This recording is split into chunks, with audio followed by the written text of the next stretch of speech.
والسلام على أشرف الأنبياء والمرسلين وعلى آله وصحبه أجمعين. سبحانك لا علم لنا إلا ما علمتنا إنك أنت العليم الحكيم ولا حول ولا قوة إلا بالله العلي العظيم. اللهم صل وسلم على سيدنا محمد الفاتح لما أغلق والخاتم لما سبق ناصر الحق بالحق والهادي إلى صراطك مستقيم وعلى آله حق قدره ومقداره العظيم. اللهم افتح لنا قلوبنا في طلب العلم وارزقنا إخلاصا فيه والعمل به والنشر به حتى يأتينا اليقين. رب اشرح لي صدري ويسر لي أمري واحلل عقدة من لساني يفقهوا قولي أما بعد.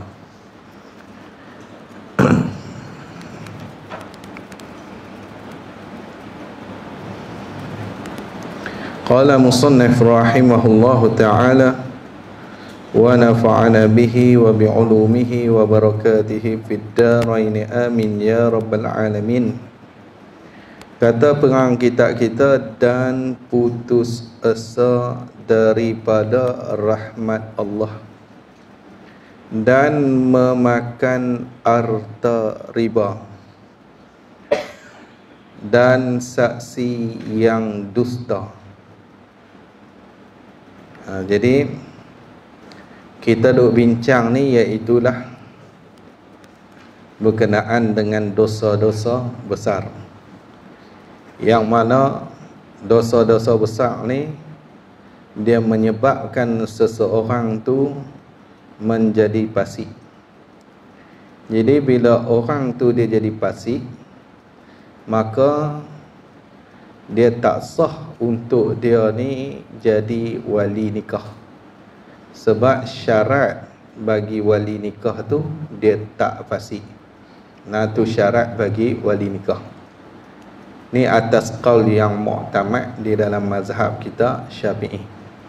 Ada qaul yang lain kita dah bincang dah sebelum ni, yang mana memada dengan wali fasik. Tapi kita nak bincang ni atas mu'tamad.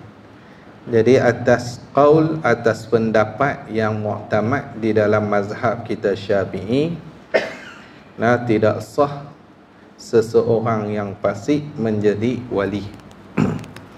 Jadi yang boleh jadi fasik itu di antaranya jatuh dalam dosa besar. Dia buat dosa besar. Jadi sebelum ni kita bincanglah dosa besar. Satu, asyirku billah. Syirik dengan Allah tu satu.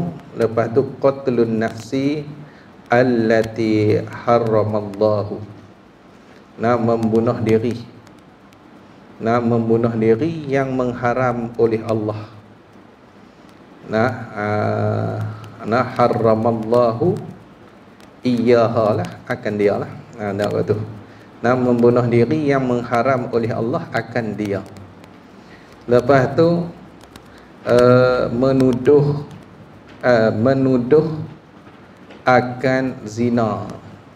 Kita dah bincang itu, tuduh orang zina, orang perempuan yang muhsanat, yang lalai daripada maksiat. Tu kita dah bincang dah. Jadi 3 dah kita bincang. Sambung hak ini, dia kata, dan putus asa daripada rahmat Allah. Ni masuk dalam kata dosa besar juga. Putus asa dengan mana? Putus harap. Dia tak harap dah dengan rahmat Allah. Jadi ni tak boleh dosa macam ni. Jadi kita kena ada harap dengan rahmat Allah ni, kena ada harap. Dan dalam masa yang sama kita kena ada takut kepada azab Allah. Kena juga. Dalam duk harap rahmat Allah, duk harap ke Tuhan, takut juga azab tu.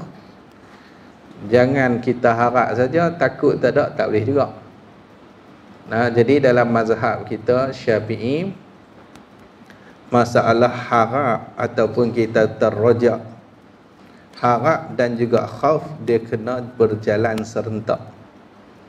Jadi dia dua-dua tu kena berjalan serentak. Dia seolah macam sayap burung. Kena ada dua. Tak boleh ada satu. Kalau ada satu, tak terbang burung tu. Jadi macam itulah, kena ada harap dan kena ada takut. Setengah orang dia harap saja, dia tak ada rasa takut. Sebab tu jatuh dalam maksiat. Dia buat maksiat, tak apalah, Tuhan ni Maha Pengampun. Tuhan akan ampun dosa hamba dia. Dia duk harap gitu. Dalam masa yang sama dia buat maksiat. Jadi sebab apa tu? Sebab harap saja, tidak ada rasa takut. Kadang-kadang orang ni dia takut saja, harap dia tak ada. Dia takut dengan Tuhan, dia takut dengan azab, harap tak ada. Hak ni pun menyebabkan dia malas untuk buat taat, malas untuk buat ibadah. Kalau tak ada takut, kalau tak ada takut, kerja nak buat maksiat. Kalaulah tak ada harap, dia malas dengan taat. Aku ni tak ada harapan dah. Nak tak mayang lah, tak ada harapan dah. Nak pakai neraka dah aku ni. Jadi dia tak semayang, tak puasa, tak buat taat. Jadi pasal apa? Pasal harap dia tak ada. Dia tak ada harap dah. Dia duk takut saja. Jadi sebab tu kita ni kena ada dua-dua belah tu. Harap pun kena ada dalam hati kita ni, takut pun kita kena ada. Kalau mazhab Maliki, dia kira gini, dia kena ada dua-dua juga. Cuma waktu duk sihat ni kena takut banyak. Dia kira begitu mazhab Maliki. Waktu sakit kena harap banyak. Dengan takut banyak. Harap tu kena banyak sikit. Tuhan ampunlah dosa aku apa semua ni. Tuhan akan ampun. Kita dah sakit dah, tak nak bangkit pun tak larat dah.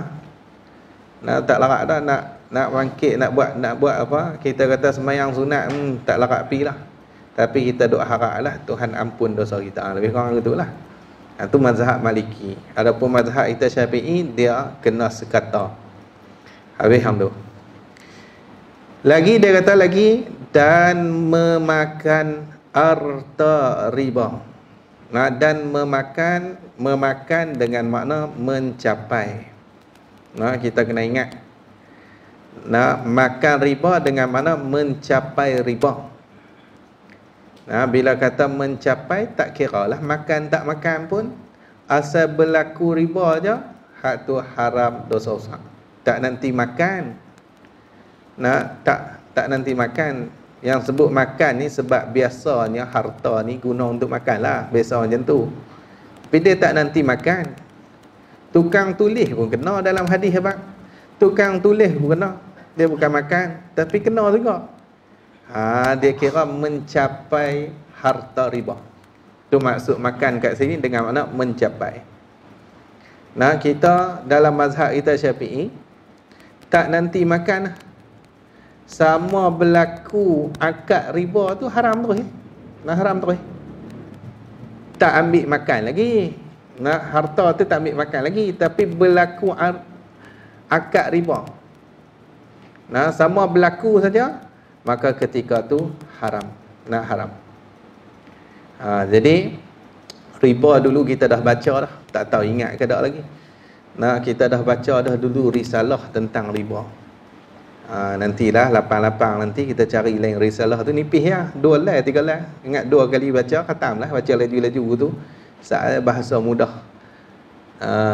Yang dikarang oleh Tuan Guru Haji Cik Kok Dang. Dia Tok Haji Cik Kok Dang ni bahasa dia tak teruk sangatlah untuk kita faham tu.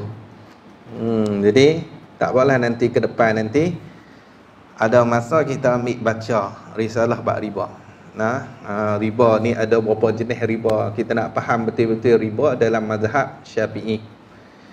Jadi berkaitan dengan riba ni, hak ni hukum dia haram dan juga dosa dia dosa besar. Dalam Quran Tuhan kata wa ahallallahu al-bai'a wa harramar riba. Telah menghalal oleh Allah akan jual beli. Nak jual beli tak apa. Tapi wa harramar riba, dan telah mengharam ya Allah akan riba. Riba hak tu tak boleh. Kat sini kita faham dalam jual beli itu dia ada riba. Sebab tu riba yang paling banyak jual beli lah. Ataupun dalam bab hutang, satu jenis riba tu lah, riba hutang tu. Yang kita duk nampak sangat riba tu tang hutang tu. Hutang banyak lebih riba, hak tu yang kita nampak. Padahal jual beli pun ada riba. Dalam kita duk berjual beli ni ada riba. Tu kita kena mengaji bagi arti gak bab riba tu. Nak lari daripada dosa besar. Jadi mencapai harta riba ni, hak ni hukum dia haram. Lagi mana lagi? Dan saksi yang dusta, saksi yang bohong. Saksi yang bohong. Hak ni pun masuk dalam kata dosa besar. Dalam hadis dalam kitab Syama'il tu, Nabi siap ulang 3 kali. Syahadatul zaur, Nabi ulang sampai 3 kali. Saksi bohong, saksi bohong, saksi bohong, Nabi kata. Saksi dusta. Ni akan berlaku akhir zaman. Kadang dia jadi saksi atas orang yang berdusta. Tu saksi dusta tu. Kawan tu bohong, dia tahu dah. Dia pula pindah jadi saksi pula untuk kawan tu. Untuk membenarkan kawan tu. Padahal kawan tu pembohong fak. Hak ni saksi dusta, saksi palsu. Kita tahu itulah. Maka hak ni hukum dia haram. Lagi mana lagi? Dan makan harta. Dan makan harta anak yatim dengan zalim. Makan sama macam tadilah, mencapai ataupun mengguna harta anak zalim. Dia tak mesti makan. Kadang duit anak yatim, dia balun buat pi tu haji. Tak pi haji. Dia balun duit anak yatim tu, dia duk urus harta anak yatim. Dia balun duit anak yatim tu pi buat haji. Haji DIY. Lah kali tak boleh buat haji balik gitu lah. Balik gitu lah. Habuat betul Ustaz yang kena tu pun ustaz yang terkenal juga tu. Belah kita ni dikira terkenal jugalah ustaz yang kena tu. Haji DIY ni. Allah. Ujian besar. Dia kena faham pakej murah 23,000. Tabung haji minta bagi harga tu. Lepas tu nak harap kata boleh buat haji tu, Allah, tipis sangat. Tipis. Lepas tu nak selesa lagi tipis lah untuk selesa tu. Memang dia tak apa selesa lah. Lepas tu haji di awal ni dia kena dia kena ni sungguh lah. Hati kena kering betul. Lepas tu dia kena terima sajalah apa yang berlaku tu. Baru boleh pergi buat.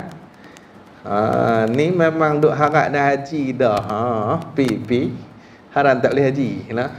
Balik tu ngamuk buat repot terus. Macam mana? Dia tak payahlah gitu lah.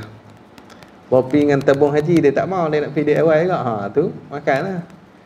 Jadi dia tak ada masalah, cuma kena faham. Kena faham keadaan kita tu. Kita pergi ni cara tak ada visa. Faham-faham ambil lah. Boleh buat tu kira rezeki. Kalau tak boleh buat, nak buat je lah. Tak ada nak boleh buat apa. Pok tu pula bukan bodoh. Dia pelan ketat lah ni. Makin tahu makin ketat buat ni. Tu yang dia timpa darah sangat tu. Di awal. Harga 50 pun takut lagi nak pergi.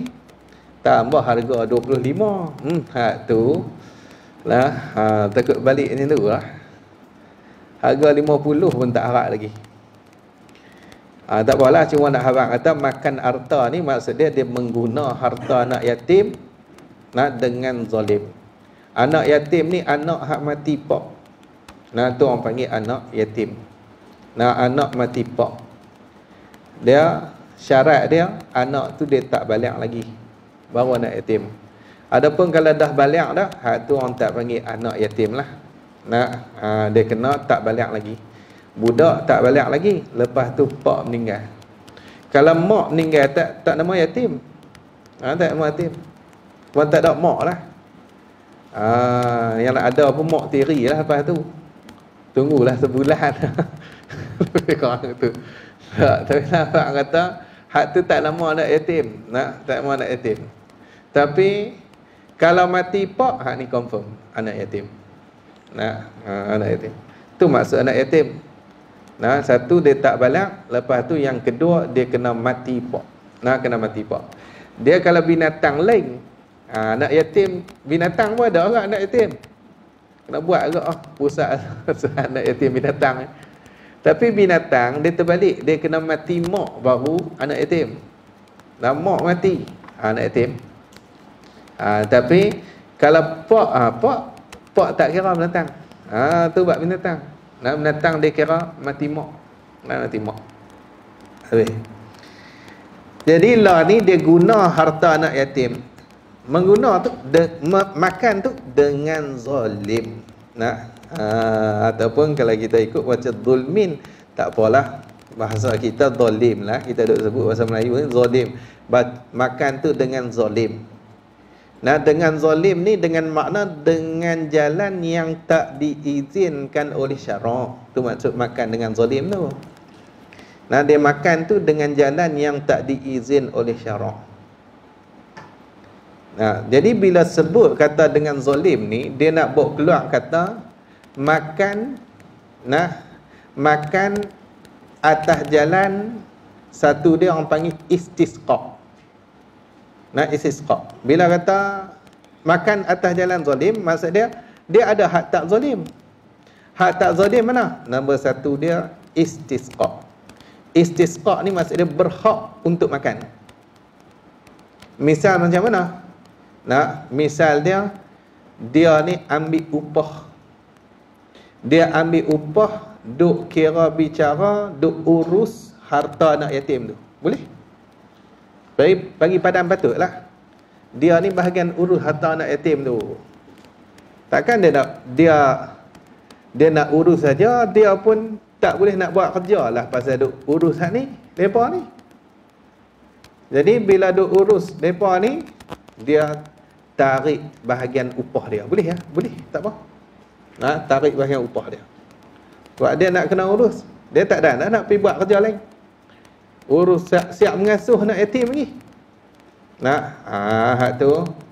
Hak tu dibenarkan oleh syarak. Hak tu tak nama zalim. Tak nama zalim. Ada lagi kita kata makan atas jalan darurah. Darurah, terkepit. Ni pun boleh. Terkepit tak ada apa ni.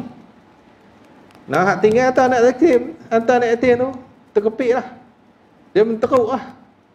Habis lah. Jadi dia guna habuan nak lepas daripada darurah tu, lepas daripada terkepit tu. Lepas tu ganti balik lah. Lepas tu macam tu juga kita kata makan ataupun mengguna untuk melepaskan daripada binasa, sama lah. Lebih kurang darurah juga lah. Ni pun tak nama zalim. Hak ni yang ulama kita sebut. Atas jalan melepaskan daripada binasa. Binasa ni macam mana? Takut harta tu rosak. Kalau duk simpan rosak, lama-lama rosak. Jadi kita guna ataupun kita ambil buat benda hak bagi manfaat lagi untuk ke depan dia. Boleh? Tak apa. Tak ada masalah apa.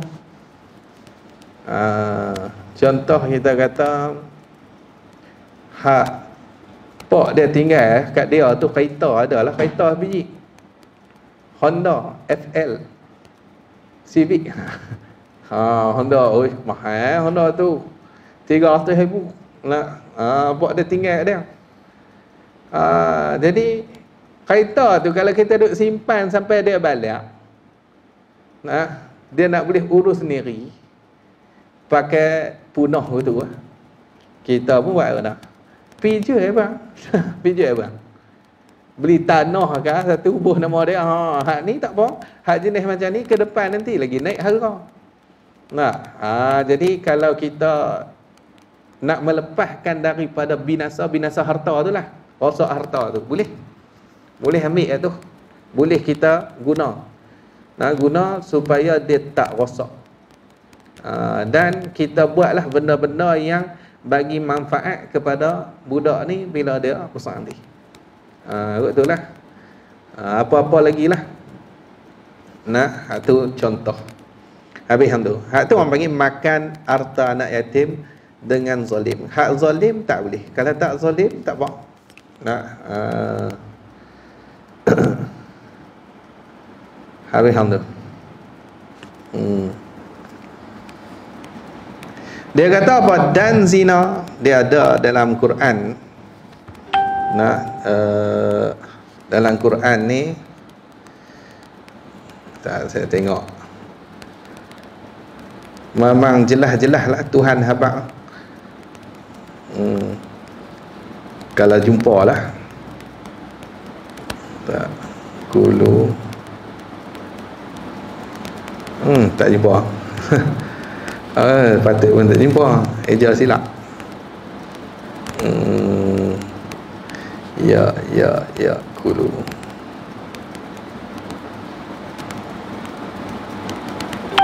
Tak tahu. Nah, duk tang mana surah apa? Tak faham. Nah, tapi Tuhan habaq jelas lah. Orang hak makan harta anak yatim ni, nah dia makan apa? Dia macam makan api dah. Nah, dalam perut dia. Nah, perut dia akan panas, menyala. Macam makan api dah. Jadi jangan duk cari pasal lah bab harta anak yatim. Lagi dia kata lagi. Dan zina. Nah, dan zina. Ni pun masuk dalam kata, nah, hak ni masuk dalam kata dosa besar juga. Nah, zina. Ni maklumlah. Nah, dalam Quran pun Tuhan nak habaq kata teruk zina tu. Tuhan kata apa? La taqrabuz zina. Jangan menghampir kamu akan zina. Tuhan larang betul mana? Larang betul hampir. Bukan larang betul zina tu. Tapi kita kena faham kata hampir pun tak boleh, zina lagi tak boleh. Nah, jadi Tuhan larang hampir pun Tuhan tak bagilah. Bukan kata zina, hampir pun Tuhan tak bagi buat dah. Nah, dekat-dekat pun tak bagi dah. Ni nak abang kata zina teruk sungguh. Tu. Zina ni, nah, hak tu maklum lah, kita tak cerita panjang. Dan liwat. Nah, dan liwat. Liwat ni pun tak boleh. Nah, liwat. Bahasa kita kata liwat lah. Kita orang sebut liwat lah. Kunyit. Nah, mengunyit. Tu tak boleh. Nah, tak boleh. Betul. Apa? Syarak ni, Tuhan buat kita ni. Ni hikmah lah. Nah, kalau farad tu, dia boleh masuk dan keluar. Tapi kalau dubur tu, dia untuk keluar saja. Nak keluar saja. Tiba-tiba kita duk prosah nak masuk juga. Tu ni, duk jadi rosak. Nak jadi rosak. Tak boleh gitu. Nah, liwat tak boleh. Mudah kita kata main belakang lah. Betul lah. Hak tu tak boleh. Hak ni, geng Nabi Lut ni. Nak umat Nabi Lut dulu ni. Nabi Lut dulu, dia kena uji dengan umat dia ni memang gay. Nak gay. Dia cerita nak boleh jadi gay tu iblis lah. Dia umat Nabi Lut ni, dia ada satu penyakit. Puak ni depa tak suka nak ra'i tetamu. Bila tetamu mai rumah, depa tak suka ra'i. Tapi kalau tetamu pi kebun depa tak apa. Jangan mai rumah. Tu asal dia, punca dia. Jadi kalau nak pergi kebun, nak makan durian, blackthorn ke apa, tak apa, ambil. Jangan pergi rumah. Rumah tak boleh. Takat kebun okey lagi. Makan durian, ambil lah banyak lah. Lepas tu, ada lagi lah benda-benda yang mereka buat tu, mereka ni memang jenis tak tahulah. Penyakit apa. Di antara dia lagi, mereka suka kalau duduk kedai makan tu, mereka lawan kentut. Siapa kuat tu kira hebat. Tu jenis gitu. Ni puak Nabi Lut. Lawan kentut. Duk tu prak gitu. Tu kena tengok kawan-kawan kalau jenis kedai makan dia bubur derah tu. Tu ada DNA kot. Nak check tengok. Nah, hak ni ada DNA. Nah. Jadi nak faham kata depa ni satu hari iblis mai. Depa satu hari Tuhan uji dengan depa ni. Jadi kemarau lah. Dia kering gitu. Jadi bala lah tempat depa tu. Kena bala. Iblis mai. Nah, iblis mai menyerupa mai duk habaq kat depa. Hampa tahu pasal apa hampa kena ni? Pasal hampa tak rai tetamu. Iblis lah tu. Tu yang hampa kena tu. Tak rai tetamu hampa kena. Kena bala pada muka hampa. Betul-betul nak buat gena ni. Nah, kalau kami nak pelepas ni, lah ni hampa kena rai balik tetamu. Macam mana nak rai tetamu? Kalau ada orang luar masuk kampung ni, hampa ligan dia, tangkap, londes luar, liwat terus. Tu cara rai. Iblis nah. Dia punya kuajak tu, dia ajak. Puak tu pun nah, ingat pesan tu. Nah, jadi kalau ada orang luar aja, tangkap, londes luar, liwat terus. Nah, liwat. Jadi satu hari tu iblis mai. Iblis mai ni dia menyerupai budak-budak comel ni. Bagi Amrak Jamil lah. Nah, jadi mai menyerupai budak-budak. Bila mai menyerupai budak-budak tu, dia duduk dekat pintu gerbang nak masuk tu. Kat kaum Sadam tu, dia duduk orang tu. Depa teringat kata, ada orang pesan kata kita kena buat macam ni kalau nak lepas daripada bala tu. Depa nampak budak tu asal iblis. Nak bukan orang lain iblis juga. Ligan terus. Nak ligan depa tangkap depa liwat iblis tu. Nah, start pada tu depa mula lekat penyakit gay. Dia mula dia ketagih nak gay apa semua. Lekatlah penyakit tu. Tapi lah sekali Allah Ta'ala perintahkan malaikat Jibril apa semua pergi dekat rumah Nabi Lut apa semua tu, masuklah kat kaum Sadam tu. Habaq dah kat Nabi Lut kata pagi tu ni kok mana pun kena keluar pada ni, kami nak angkat tempat ni patu kali. Tu yang malaikat Jibril ni dia cedok sikit, dia cedok angkat naik pergi atas langit tu. Lepas tu dia kalih pergi kat tu, dia hempuk pum. Habis puak tu. Habis. Tak ada tinggal sikit pun. Kalau ada hak keluar daripada kampung lah. Ada yang keluar daripada kampung pergi menega kat Mekah. Pergi Mekah keluar daripada kampung pergi Mekah, lepas tu balik. Tu kata pergi Mekah pun tak tentu lagi, balik jadi orang tu tak tentu lagi. Kalau tak mabrur tu tak tentu lagi. Hak balik jadi hawak pun dah. Jadi pergi Mekah balik tengok kampung dia rata. Tak ada tentang apa. Dia kalih tengok atas langit, rumah dia duk tunggu dia dah duk atas tu. Sama dia sampai rumah pung bubuh atas dia. Mati yang tu juga. Tak ada tinggal sikit pun. Tak ada tinggal sikit pun. Tu pok Sadam. Nampak Sadam. Ni Pak Nabi Lut. Bini dia pun kena. Bini Nabi Lut pun kena. Tu kata bini Nabi pun tak selamat lagi. Kalau bini Tok Guru, tak duk wangan lah. Kami ni ahli syurga dah, bersama dengan Tok Guru dah, tak tentu lagi. Bini Nabi pun kena lagi. Nabi Lut bini dia kena. Nabi Nuh sama. Bini tak mau naik ikut kapal. Tak mau ikut kapal ni. Alah ni kena apa tu juga. Tu. Habis hang tu. Tu hak tu asal dia lah, hak nak boleh jadi liwat tu mai daripada pok tu, pok Sadam. Lagi dia kata lagi, dan meninggalkan sembahyang yang 5 waktu. Dan meninggalkan sembahyang. Meninggalkan sembahyang ni meninggalkan salah satu sembahyang. Nak tu ya. Dia tak mesti 5 dia tinggal tak. Salah satu pun sama. Salah satu sembahyang yang 5 waktu. Ulama buh pula walau marratan, walaupun sekali. Sekali. Kan dia tinggal banyak kali. Dia tinggal zuhur sekali ya. Hak ni dosa besar. Kena taubat. Kena taubat. Lepas tu kena qada pula lah mayang. Yang taubat saja. kena qada balik. Nah, hak mana yang kita tak semayang, ni meninggalkan sembahyang. Kerana itu dah bincang dah. Kalau dosa besar hak lain, ada ulama kita sebut dosa besar hak lain nak boleh jadi fasik kalau banyak kelakuan kita, kebanyakan kelakuan kita ni kita buat dosa tu dan kita tak taubat.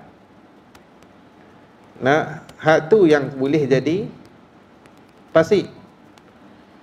Tapi ada 3 jenis dosa, sekali buat pun fasik dah. Mana? Satu dia tinggal mayang. Tinggal mayang kali buat fasik terus. Nah, fasik terus. Satu lagi mana? Zina. Yang kedua minum arak. Nah, arak. Hak ni sama-sama buat jadi terus. Nah, jadi terus. Lekat terus cok. Habis hang tu. Lagi dia kata lagi, dan berbuka puasa pada bulan Ramadan. Berbuka puasa ni tak puasa. Gitulah. Ataupun dia puasa, lepas tu dia pergi buka, tak ada uzur apa pun. Tapi yang nak ni tak puasa terus lah, senang. Nah, kalau dia puasa sekat hari pun orang tak panggil puasa tu. Tak panggil puasa. Puasa dia kena mula daripada subuh tu sampai terbenam matahari, sampai masuk maghrib tu orang panggil puasa. Tahan daripada benda yang batal tu sampai sehari. Ni tak sampai pun sehari, tak nama puasa. Ni mudah kata tak puasa lah. Bila? Pada bulan Ramadan. Nah, tak puasa tu bulan Ramadan.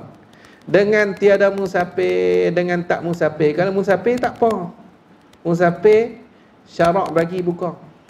Nah, syarak bagi orang musafir. Nah, tapi syarat dia musafir tu mesti musafir tu mula tu, kalau hari tu dia kena mula sebelum subuh. Sebelum subuh dia keluar lah. Tu syarat. Nah, sebelum subuh dia start dah musafir. Dia tak boleh start lepas subuh baru mula musafir. Tu tak boleh. Tak boleh buka tu. Ni sebelum subuh. Dia pun tahu nak musafir esok. Dia sebelum subuh dia keluar lah. Sat lagi pukul 8 dia singgah gurun ni. Nyak makan. Lah, kata tak apa, kita musafir dah. Musafir dah happy Penang. Rebat teruk nah. Jadi bukan tak kena ganti waktu juga lah. Tapi nak abang kata tak apalah kalau dah musafir tu. Ni ada dia pi musafir tu, dia Zuhur baru dia start pi. Tu pun buka puasa. Tak boleh. Tak boleh. Dia kena keluar sebelum subuh, tak apalah. Dan uzur, uzur yang bangsa syar'i lah, hak bangsa syarak kira uzur. Contoh dia haid. Orang perempuan haid tu tak boleh puasa. Haram dia puasa. Orang perempuan nifas sama juga. Tu uzur. Kadang-kadang tu sakit yang tak boleh nak puasa, tu uzur lah. Nak buat macam mana dia sakit tak boleh nak puasa. Cuma bila sakit yang sampai tahap tak boleh puasa,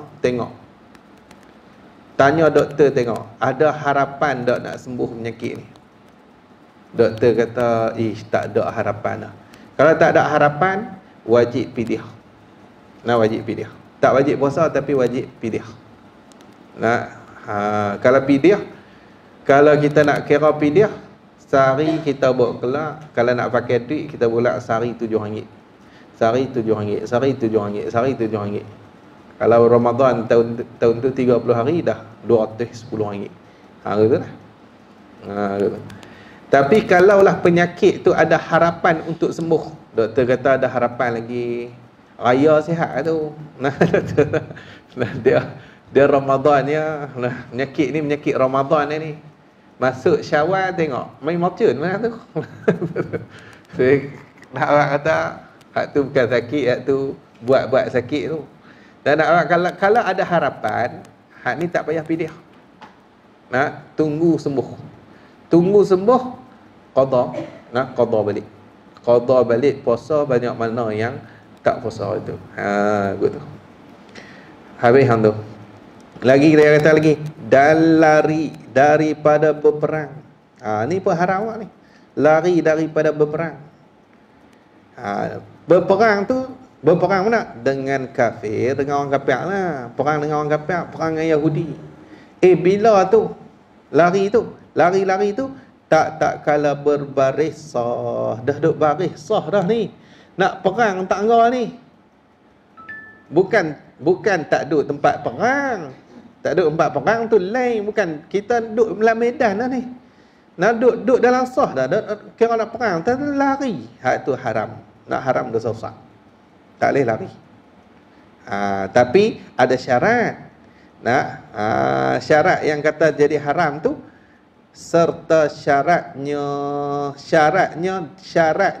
dosa lari. Syarat dosa lari tu, nak jadi dosa lari tu, syarat dia mana? 2 ganda. Macam mana 2 ganda? Orang kafir tu 2 ganda, kita lari dosa. Kalau lebih 2 ganda, hak tu tak dosa. Boleh faham tak? Contoh kita orang Islam 1000, orang kafir 2000, hak ni haram lari. Tak boleh lari waktu tu. Kena lawan tak? Kalau takat 2 ganda, kena lawan. Tapi kalau orang kafir 3000, kita 1000, hak ni lebih 2 ganda, hak ni tak haram lari. Tak haram. Nak jadi dosa tu, kalau 2 ganda kita lari. Kalau seganda lagi teruk lah. Seganda ni maksud sama banyak. Kita 1000, depa 1000, tu lagi tak boleh lari. Kalau kita 1000, depa 2000 pun kita tak boleh lari lah. Tambah kalau kita 1000, depa 1000, lagi tak boleh lari. Tapi kalau kita depa lebih pada 2 kali ganda, hak tu haram. Tak boleh lari. Habis hang tu. Bila perang kan bak sah dah, dia hantar terus ya, keluar madu pong. Api terus ya. Lagi dia kata lagi, dan merampas. Merampas dengan tiada sebenar. Dengan tiada sebenar macam itulah, dengan tiada jalan yang diizin oleh syarak, ataupun dengan tidak diizin oleh syarak lah. Bukan atas jalan yang diizin oleh syarak. Kalau syarak izin tak apa. Tak apa, boleh. Kita rampas orang, tapi syarak izin tak benda tu? Syarak izin, boleh. Contoh macam mana syarak izin? Qadhi benarkan untuk kita rampas. Macam mana? Kawan tu botang kita. Botang kita 10,000. Dah botang dia tuang gitu lah. WhatsApp pun tak ada lah, dia blok habis lah. Habis dia blok kita pun pergi mengadu kat qadhi. Mengadu kat hakim syar'i. Hakim syar'i kata boleh rampas harta dia, tapi kadar 10,000 lah. Takat tu lah, jangan lebih pula. Kita pun pergi ambil, angkut sofa rumah dia, lepas tu katil lagi cukup 10,000. Angkut satu-satu, kering rumah. Tak ada apa, 10,000 cukup. 10,000 balik lah. Hendak bayar dengan hutang. Hak tu rampas juga, tapi rampas tu diizin oleh syarak, tak apa. Gitu. Yang tak boleh rampas yang tak diizin oleh syarak, tu tak boleh. Habis hang tu. Dan menegah zakat. Menegah zakat ni pun haram. Tak berkelak zakat, padahal dia wajib berkelak zakat dah, cukup syarat dah. Dia cukup syarat dah, tapi tak berkelak zakat, ni haram hukum dia. Haram dosa besar.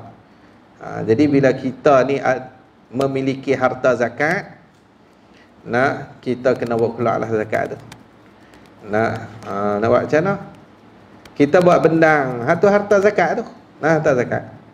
Bendang cukup dia punya nisab dia, kira-kira apa semua cukup, kena buat kelak lah zakat. Kena buat kelak zakat. Habis hang tu, tidak dosa kita. Dan mendustakan atas Rasulullah. Allah alam. Tanah hang tu nak baca ayat tu.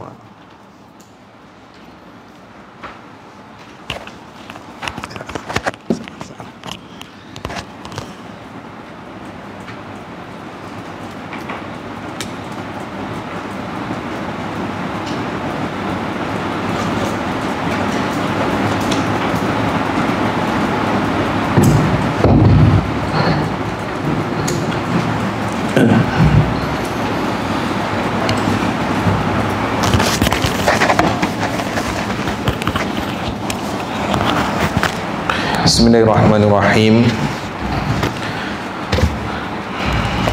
Qala musannif rahimahullahu ta'ala wa nafa'ana bihi wa bi'ulumihi wa barakatihi fid darain amin ya rabbal alamin. Tak mana dah kata ni? Ada tanda dah. Sebelum ni tak baca, sebelum raya tu tak baca. Hak sebelum tu kita cari dia tak jumpa dalam rakaman. Dah ada tanda hak sebelum tu. Oh tak mai. Tak mai sebelum tu. Nah, muka surat 10 lepas dah sah.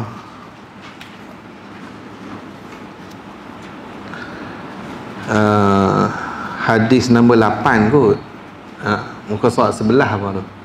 Hadis nombor 8 tu. Nah, nombor 7 tak tahu baca kot. Nah, asal macam baca dah nombor 7 tu.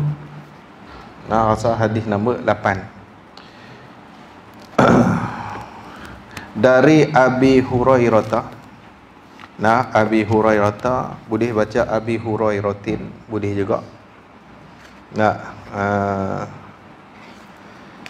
sebab tu dalam kitab Dalilul Falihin dia terus syarah, dia kata jarruhu bil kasrati, bermula jarnya dengan kasrah.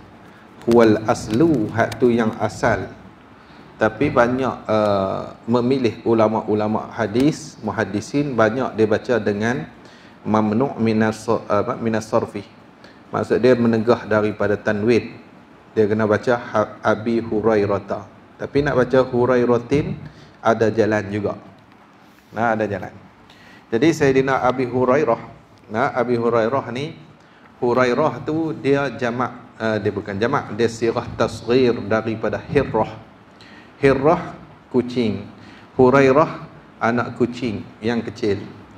Nah, tu Hurairah anak kucing yang kecil. Jadi Abi Hurairah bapa bagi anak kucing tu lah. Nah, bapa bagi anak kucing. Dia ada cerita.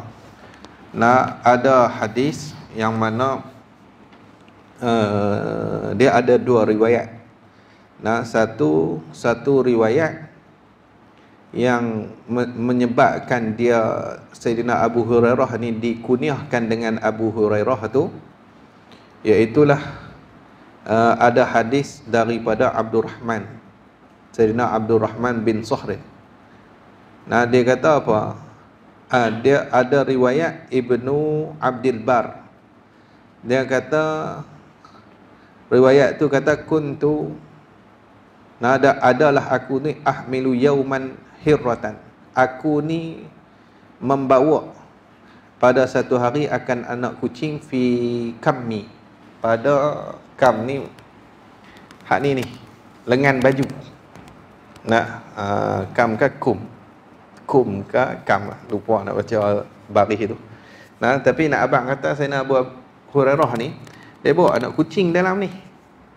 Fara'ani an-nabiy sallallahu alaihi wasallam. Nah, maka melihat akan aku oleh Nabi sallallahu alaihi wasallam. Maka Nabi kata apa? Faqala ma hadhihi? Apa tu? Nabi tanya Sayyidina Abu Hurairah ni, tu apa tu? Apa tu? Faqultu hirratan. Faqultu hirrah. Nah, hak ni kucing, anak kucing. Lepas tu Nabi kata, ya Aba Hurairah, wahai Aba Hurairah, wahai bapa bagi anak kucing. Tu yang dia lekat kunyah tu. Nah, dia lekat kunyah. Jadi dia ada dua riwayat hadis tu. Cuma kita baca satu riwayat pun dia lebih kurang, dia makna dia Nabi yang letak. Nah, mana-mana riwayat pun, dua riwayat tu Nabi yang letak kunyah tu. Nah, kunyah ni maksud dia gelaran yang dimulakan dengan abu ataupun ummu. Kalau perempuan ummu, kalau lelaki abu. Abu bapa. Nah, abu ka pak hang tu. Kalau abu ka lah. Tapi orang tak boleh abu ka tu. Nah, hak tu apa panggil asmaul khamsah, wa hiya abuka wa hamuka wa fuka wa dhumalina, wa hiya abuka wa akhuka wa hamuki wa fuka wa dhumalin. Nah, itu ada dalam Jurumiyah. Jadi Tak apalah. Sayyidina Abu Hurairah ni dia Islam pada tahun Khaybar.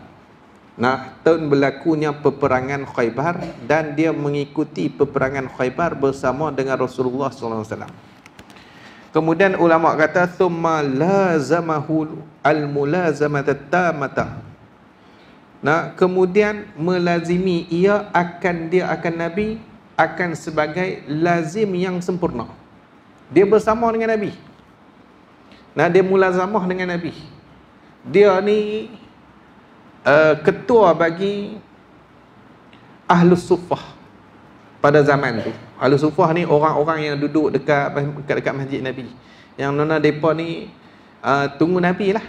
Makan dengan Nabi, lepas tu tunggu Nabi mengaji dengan Nabi. Dia buat kerja tu. Jadi dia ni mulazamah betul-betul dengan Nabi. Rukubatan fil ilmi. Kerana gemar dia ni pada ilmu. Dia sangat suka untuk mengaji dengan Nabi ni. Radiyan bi shib'i batnihi. Hal keadaan dia ni redha dengan lapang perut dia tu. Dia ni redha sungguh. Lapang pun tak apa. Tak senang tak apa, tapi mengaji. Nak sangat dengan ilmu tu. Ni. Jadi hak ni sistem pondok ni dia ambil tu lah. Buat satu masjid satu.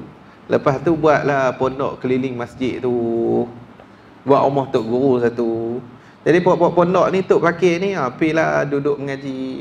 Tok guru naik ngajak depa mengaji. Tu lah kerja depa. Ngaji. Tak lagi cukup masa makan. Lepas tu tidur sat. Tak lagi makin ngaji pula. Itulah. Saya pondok.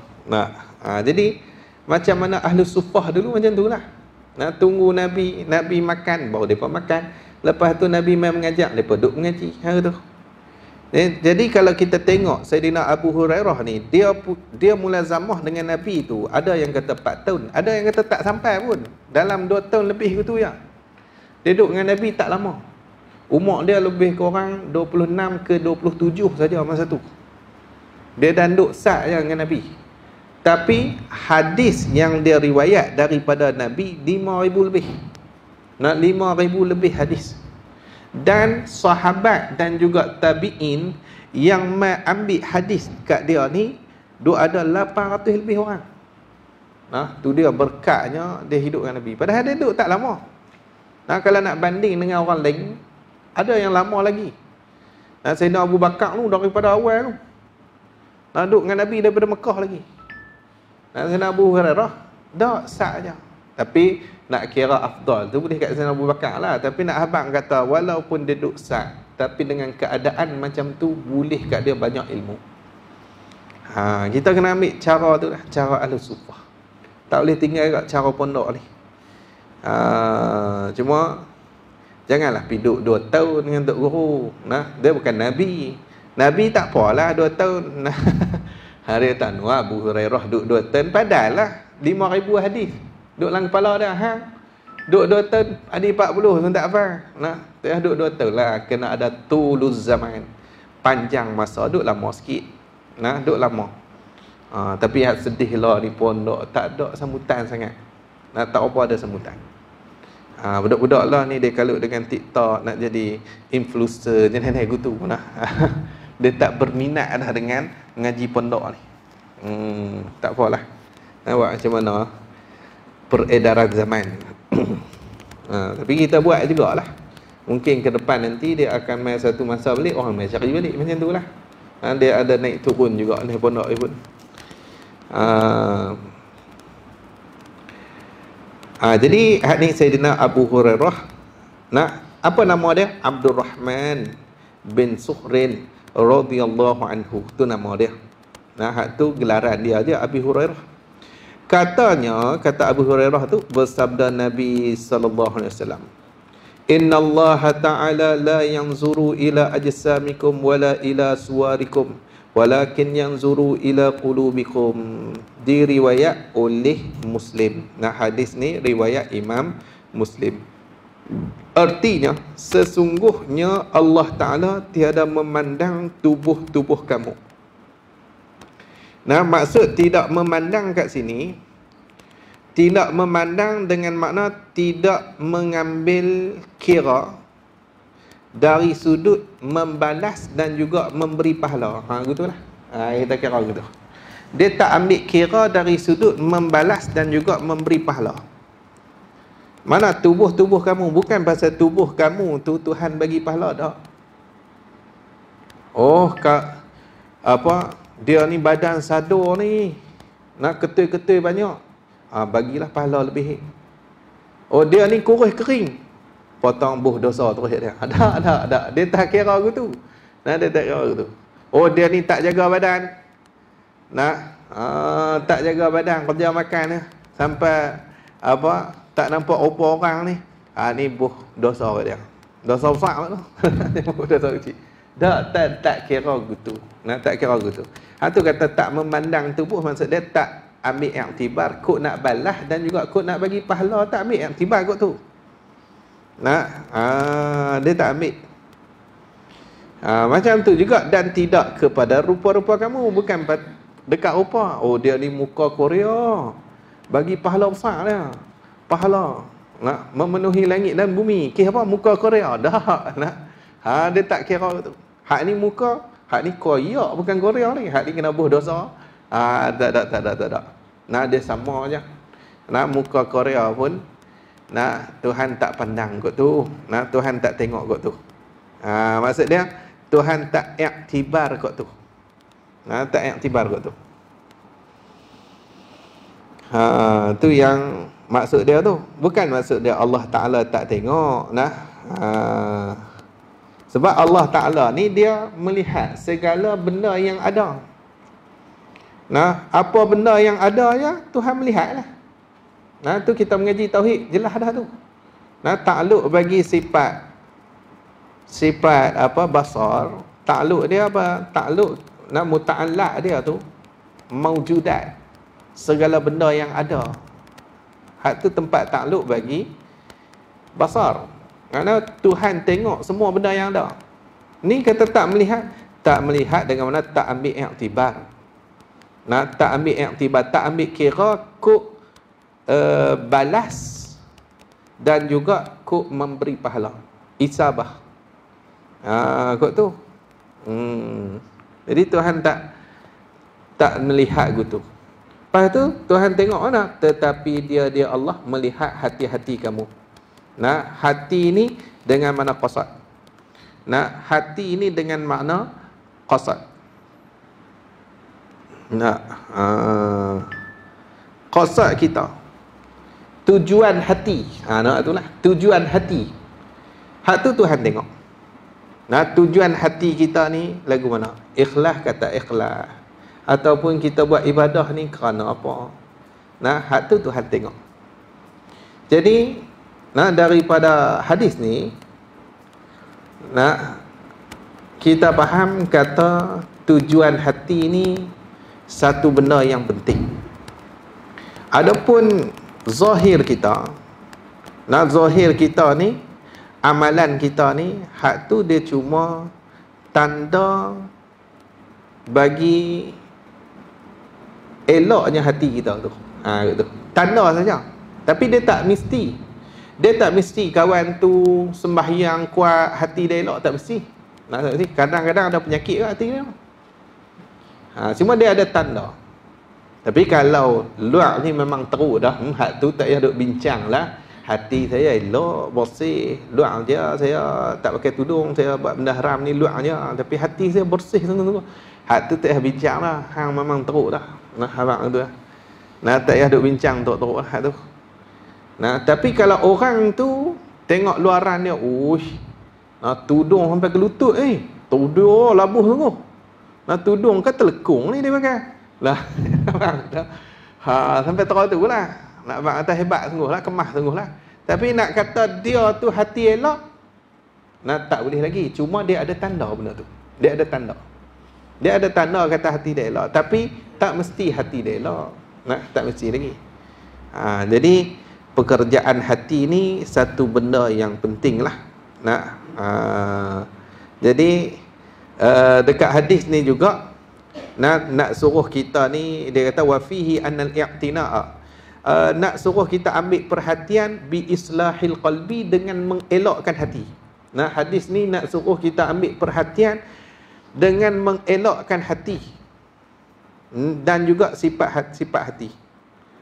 Nah, ala amalil jawarih, di atas segala amalan jawarih. Kena dahulukan, kena ambil perhatian, didahulukan di atas amalan-amalan yang bangsa luaran ni.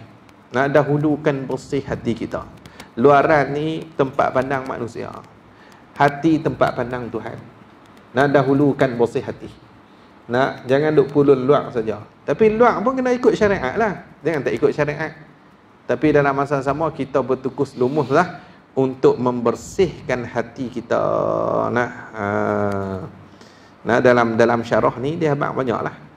Nah, dia kata wa fihi annal i'tina'a bi islahil qalbi wa bi sifatihi muqaddamun ala amalil jawarihi. Dan padanya, pada hadal hadis, bahawa mengambil perhatian dengan mengelokkan hati dan sifat-sifatnya, sifat hati itu didahulukan di atas amal jawarih tu, ulama kata. Nah, didahulukan di atas amal jawarih. Li'anna al-amal al-qalbi huwal musahhihu lil a'mali syar'iyyati. Kerana amalan hati ni nak mengesahkan amal-amal yang bangsa syarak kita. Dia nak mensahihkan. Nah, sebab tidak sah amal yang bangsa syarak melainkan daripada orang yang beriman. Nah, yang mengetahui siapa yang memberatkan hukum syarak kat dia. Baru nak sah. Nak beriman, mai ikut mana? Mai ikut hati. Mai ikut hati. Ada iman, mai ikut hati. Nah, lepas tu dia tahu siapa yang memberatkan hukum syarak, dia kenal Tuhan. Baru nak boleh pakai. Nah, tidak amal lain habis lingkup tu. Nah, hati tak ada apa, hati kosong. Nak buat ibadah tapi tak kenal pun makbud. Nah, yang disembah tak kenal, tak jadi. Hati tak kenal. Tu jangan kita ni duk pulun hak zahir saja. Nak berkepiah lebay apa semua, tengok hati kita kosong. Nak hati kosong. Tak, jangan macam tu. Dan elokkan hati kita tu dengan sifat-sifat yang terpuji itulah. Hak tu kena, hak tu pun penting. Tu dia sebut. Nah, lepas tu kena bersihkan hati. Nah, pada apa yang kita buat amal tu kena bersih. Dan tidak sempurna melainkan kita kena muraqabah Allah, yang mana diambil kira di dalam hadis ihsan. Tu. Kalau nak boleh buat amal, kena muraqabah Allah. Nah, kena pandang, kena berasa kata Tuhan tengok kita, kena muraqabah. Kan malaikat Jibril tanya apa tu ihsan. Nabi kata apa? Al-ihsan an ta'budallaha ka'annaka tarahu fa in lam takun tarahu fa innahu yaraka. Nah, kamu buat amal ibadah akan Allah Ta'ala tu seolah-olah kamu melihat dia.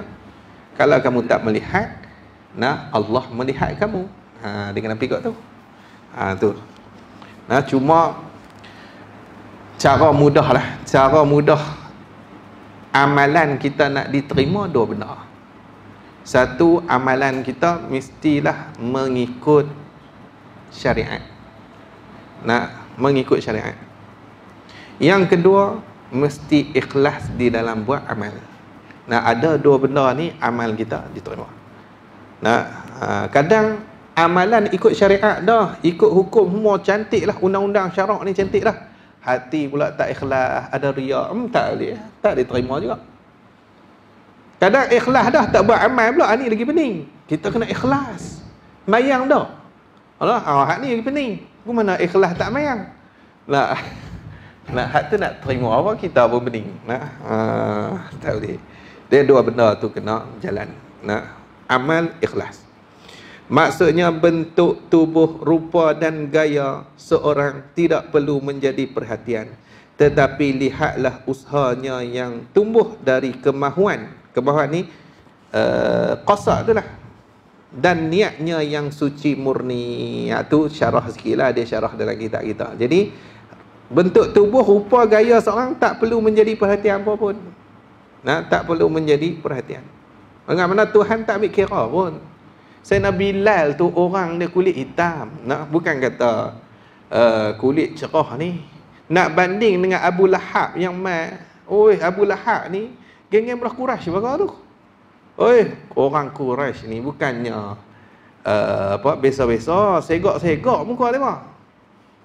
Bilal ni orang kulit hitam. Kalau nak banding dengan Abu Lahab, Abu Jahal tu pasan, bab rupa ni memang dia kalah lah. Tapi tengok, nak Tuhan pandang siapa? Pandang Bilal kah? Pandang Abu Lahab ke Abu Jahal tu? Bilal lebih lagi. Sampai Nabi kata aku tak ada masuk syurga lagi, duk dengar dah tapak kaki Bilal duk dalam syurga tu, tok tak dalam syurga tu. Tengok. Sampai tahu tu.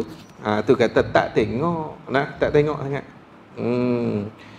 Habis hang tu. Hadis 9 dari Abi Musa Abdullah, wallahu a'lam.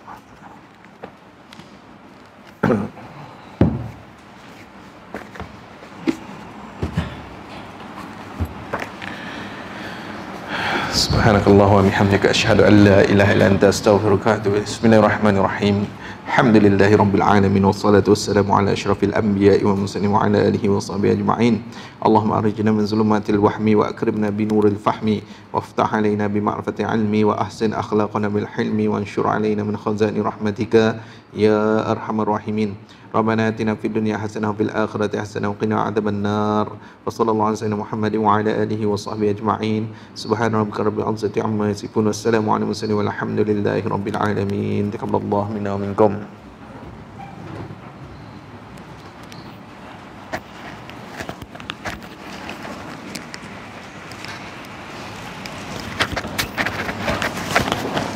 Seperti ini.